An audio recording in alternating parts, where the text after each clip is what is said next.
I'm looking at my coloring. Why do I look like this color? That's a little too dark.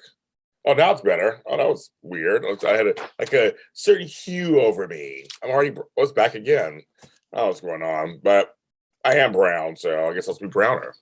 Hello, everybody. Welcome. I am James Lott Jr., of course. Hello, Hearties. I'm like, of course, I'm James Lott Jr. Well, yeah, welcome, Hearties. I just put a Hardy shirt on, but they're all dirty. So I have to wash my Hardy shirts. I wear them all the time. So I have to wash it. So I am giving you my reaction to episode 7 that was on last night. And thank you, everybody. I know you missed the show, and Marissa and I missed doing it. We've just been so busy in our other lives that we can't seem to get it together to do a weekly show this season. Maybe next season, if there's season 10, we'll do it. But this season, we're not able to do it at the moment. So that's why I've been giving you my reactions. So thank you for liking them a lot. You guys have really been watching them and commenting. I love the engagement, my reactions. And also, Marissa and I did get together to do 2 videos so far, 2 interviews. One with Amanda Wong, who plays Mei-Su. Great interview. And then our interview from last week with Natasha Burnett and Viv Leacock, who play the Canfields. We talked to them.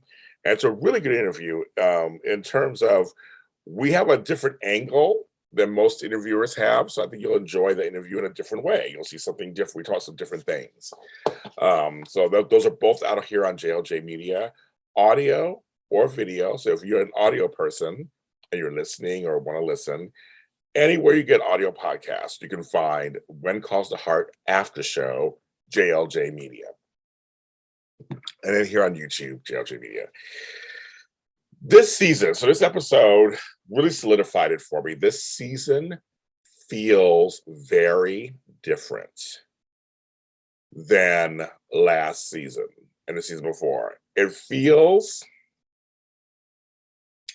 very much about the town. Almost everyone has a storyline of sorts.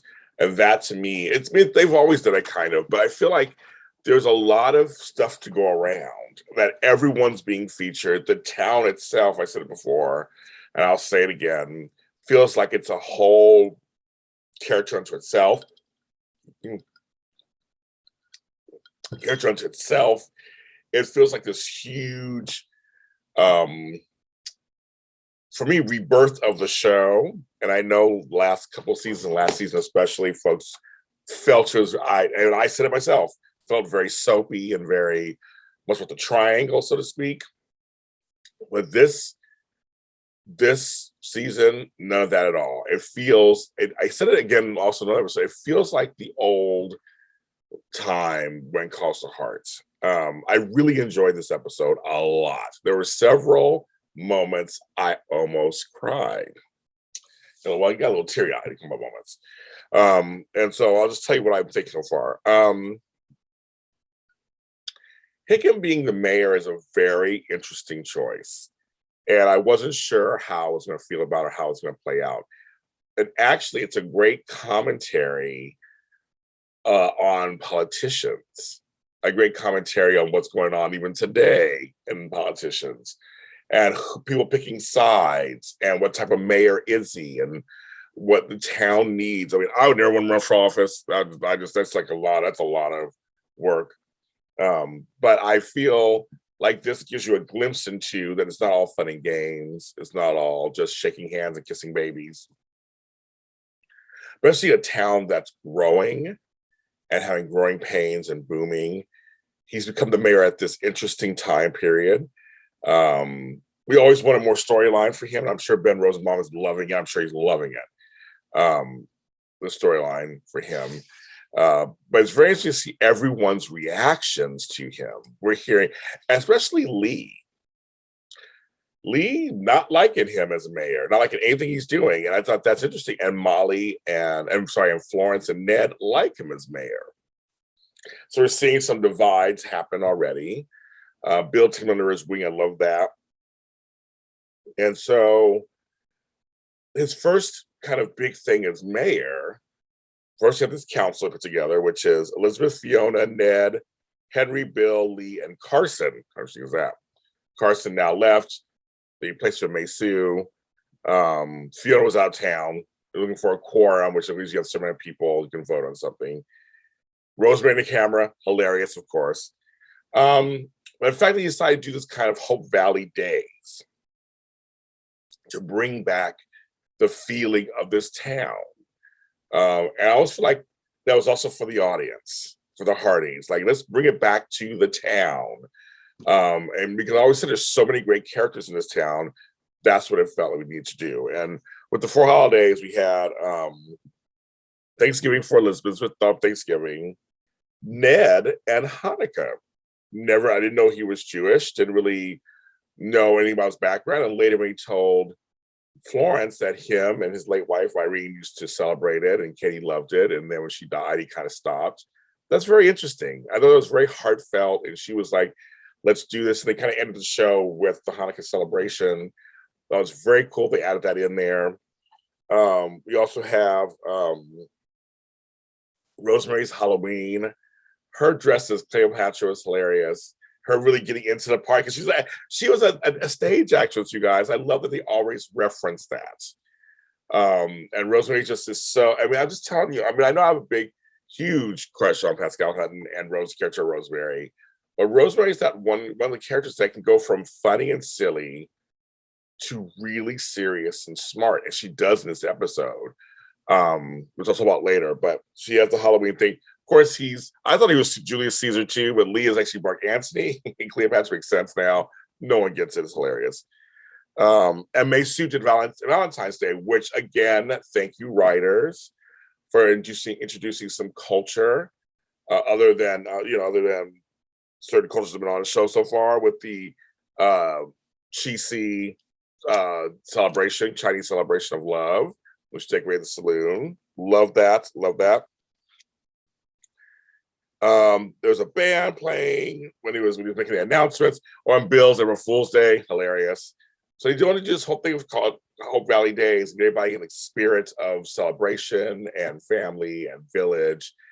I love that idea. That's a great idea to just kind of start things off as we head into fall, which fall is coming. We mentioned later. Somebody from William Randolph Hearst's office sends them a letter, Rosemary and Lee. Now, big publishing company, obviously big, the whole thing back then, Hearst Media. Now I want to tell you something, just a little side note for me. My stepmom used to be a tour guide at Hearst Castle here in Central California. I've been to Hearst Castle years ago, many times. She was a tour guide there, so it's a big thing. And of course, there's Hearst running around and acting, and Patty Hearst, of course, famous in the 70s. But it's Lydia Hearst, I know she's an actress doing stuff. So the Hearst family is very timely because they're doing that. Also, there's so many cute little storylines going on, but there's serious messages in them. Faith needing an X-ray machine. I didn't realize this either, and they basically brought it to our attention that now she's private practice because she has her own shingle with her name out there, not just the infirmary anymore. The infirmary was part of the town, so the town would help pay for items they needed. First, May seems like we can't really help you. Then Hickam does something that's very heartfelt. He mentions, I started here and I worked over here, and then I ran Gallon Petroleum, and now I'm the mayor. Like, I really worked hard in this town, move up. You can do the same. What are you supposed to do, but I can't. I'm totally believing you, and I know you can do it. And I know it's hard, and for her, it's hard to hear that at first, because she got turned. You just hear. It's a great lesson. You hear about. You feel like you're being turned down. That's all you hear. You don't hear that there's a lesson in there. And he's like basically trying to help build her up. He's there for her. And I'm thinking for that time period, for a man to support a woman like that, I think it's a wonderful thing. It's a great message. Sometimes things aren't easy. You have to actually really, really, really, really work for them and find ways to get ahead.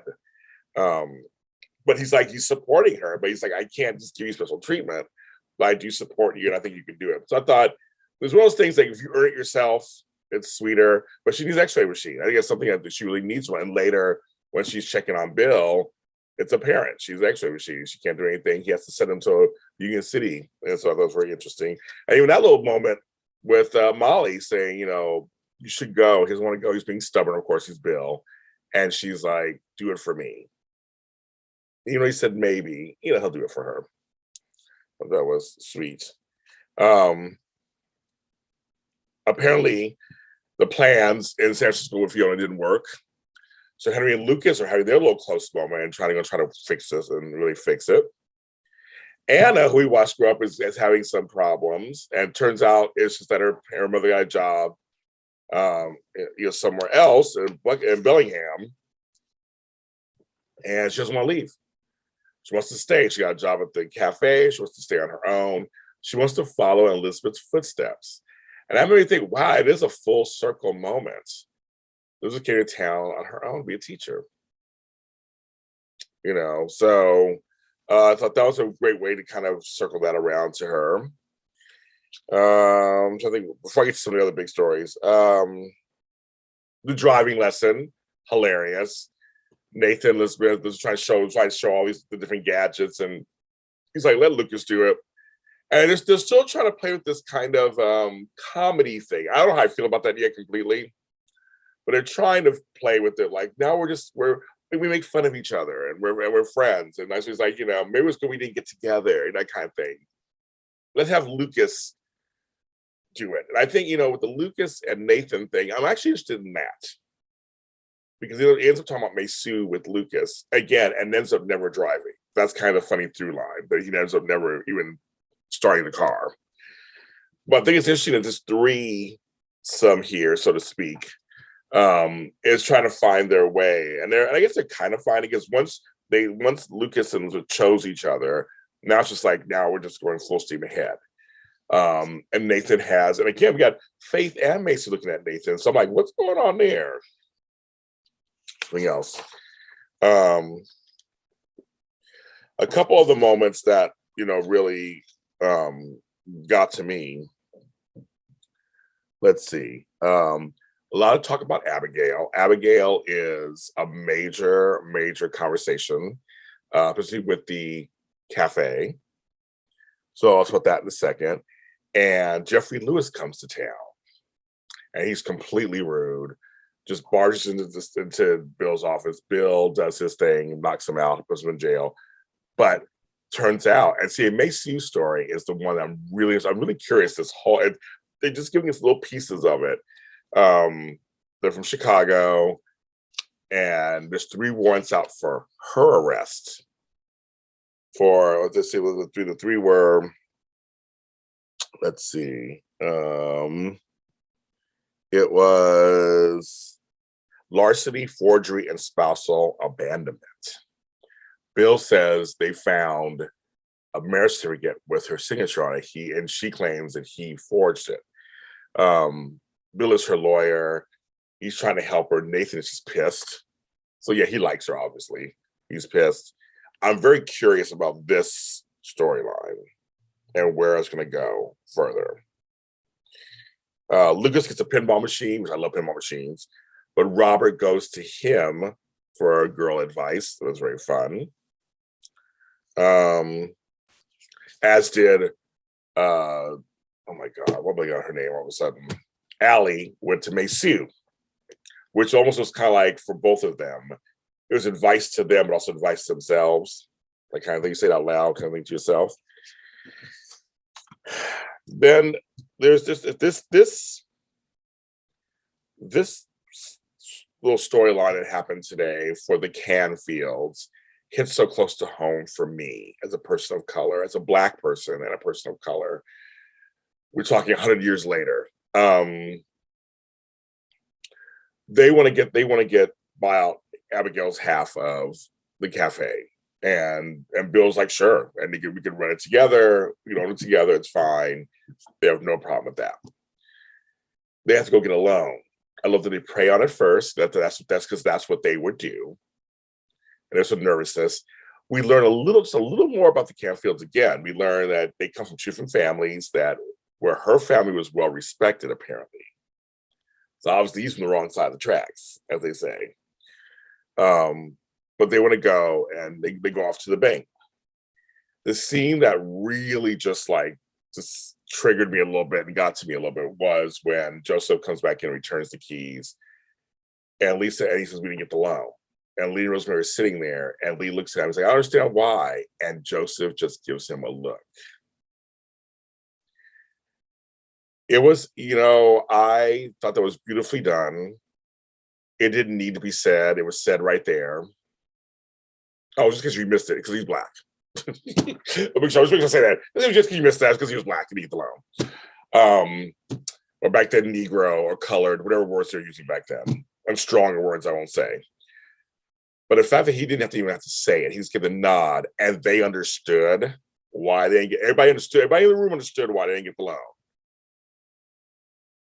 It was just a great scene. It was a heartbreaking scene. It was a great scene, and to all three involved, Viv and Kevin and Pascal, just thought that was just, it had to be said. And then when he leaves, and Lee, of course, his first thing is I'm going to call the bank and make them give him, we'll just cover the loan. And Rosemary's like, no, I'm down for that.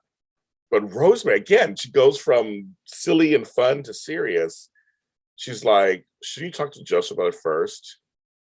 Well, I'm going to help them make Lee's heart's in the right place, clearly. As she says, sometimes a good deed, or you see something for good, can be turned around and bite you, or so. It could backfire. So it could backfire. Sometimes good deeds can backfire, and that's true, of course, because your intention is this, but he's a man. You don't want to. And Joseph would understand it. Yes, you want to. I know you want to help me, but also, I'm still a man, so please come. Still treat me as a man. So it's an ego. We have egos, but also just a pride thing. And it should be in Joseph's hands, so to speak. Elizabeth and Rosemary really tries to but Lee goes through, and Lee says, "I will pull all of my business if you don't give it to him, and we will cover the loan." And Rosemary's worried. I think something's going to happen. I do. I think something's going to happen. It's going to be. It's not going to be pretty. I don't think. But they get the loan later. They're excited, but they don't even know how they got it. But they're excited, and a little conflict. We always need conflict in the shows. But I thought that was such a beautifully done scene where it didn't need to be said. It was just you got why. And kudos to One Calls the Heart for adding Chinese stuff, black stuff. We've been asking for it for seasons, and we're getting it, and I think that's very cool. And the scene that kind of got to me too, I really enjoyed, was at the bonfire at the end, and Faith brings out the infirmary sign, and it's time to throw it in the bonfire and burn it and really go all the way. And I think that's a great lesson also. You're going to do it, you just got to do it. I know that feels like starting my own network after leaving AfterBuzz TV. After leaving my cushy life in San Francisco and come back to LA at 40 and starting over, that's what it is. And that was very symbolic when he threw it in. Everybody saw it, and she's now her own private practice. And I just thought that was very, again, when it comes to art, when they do it, they do it. They really do. When they know what to do, when they know what to do, if you know what I mean. And this episode was one of my favorites of the season, actually. I loved it. So those are my reactions. I'm glad you enjoyed them. I hope you enjoyed this one. Please, again, comment. Thanks to the Hardy's Facebook groups. Thanks to Hardy's on Twitter. Let me know how you feel about it too, and let's continue the conversation. More interviews to come. Just stay tuned, follow us, and you'll know more interviews are coming your direction. Hardy's, I love you guys. And thank you for all of you guys who gave me well wishes about my family dog, Jerry, who passed away suddenly day before Easter. We're still in shock. We're still in mourning. I always say that we're not dog owners, that dogs own us. I'll see you next time.